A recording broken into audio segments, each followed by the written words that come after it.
স্বাগত জানাচ্ছি ভাই আপনাকে। পটিয়ার পর্যটন নগরী তথা ফুসফুস বলা হয় এই পটিয়া মুজিবনগর এলাকাকে।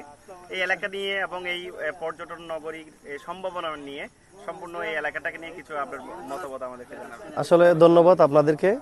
আমাদের দক্ষিণ চট্টগ্রামের প্রাণকেন্দ্র হচ্ছে পটিয়া। এই পটিয়ার অনেক ইতিহাস ঐতিহ্য রয়েছে। এখানে বিভিন্ন মনীষীদের জন্মস্থান। পটিয়া একটি তীর্থস্থান, অথচ আমাদের এখানে একটি সুন্দর বিনোদনের কোনো পার্ক নেই। এটি আমাদের জন্য খুবই দুঃখজনক বিষয়। পটিয়াতে অবকাঠামোগত অনেক কিছু উন্নয়ন সাধিত হয়েছে। ইতিমধ্যে আপনারা জানেন দক্ষিণ চট্টগ্রামের এই পটিয়াকে একসময় মহকুমা হিসেবে ছিল, জেলায় রূপান্তর হওয়ার কথা ছিল, কিন্তু আমরা সেখান থেকেও বঞ্চিত। আজকে একটি পার্ক, একটি বিনোদন কেন্দ্র না থাকায় আমাদের যে উঠতি বয়সের ছেলেমেয়েরা বিভিন্ন বিপদগামী হচ্ছে।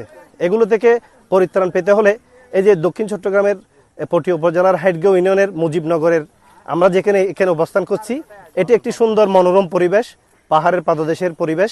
এটি একসময় রাঙ্গুনিয়া থেকে পটিয়া আসার একটি সড়ক হওয়ার কথা ছিল, সেটিও হয় নাই।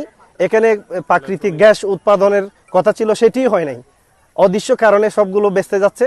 আমরা আশা করি এই এলাকাটাকে যদি একটি সুন্দর বিনোদনের পার্ক করা যায়, সুন্দর বিনোদনের পরিবেশ সৃষ্টি করে প্রশাসনিকভাবে হোক বা ব্যক্তিগত উদ্যোগে হোক, একটি সুন্দর পরিবেশ বেষ্টিত সবুজায়নে আমাদের এই এলাকাটি, এখানে যদি একটি পার্কের মতো স্থাপনা করে বিভিন্নভাবে প্রশাসনিকভাবে এই উদ্যোগগুলো গ্রহণ করা হয়, তাহলে মনে করি বিনোদন প্রেমী যারা রয়েছে সবাই এখানে আসবেন। এখনও দেখতেছি এখানে হাজার হাজার মানুষ প্রতিদিন ছুটে আসছে।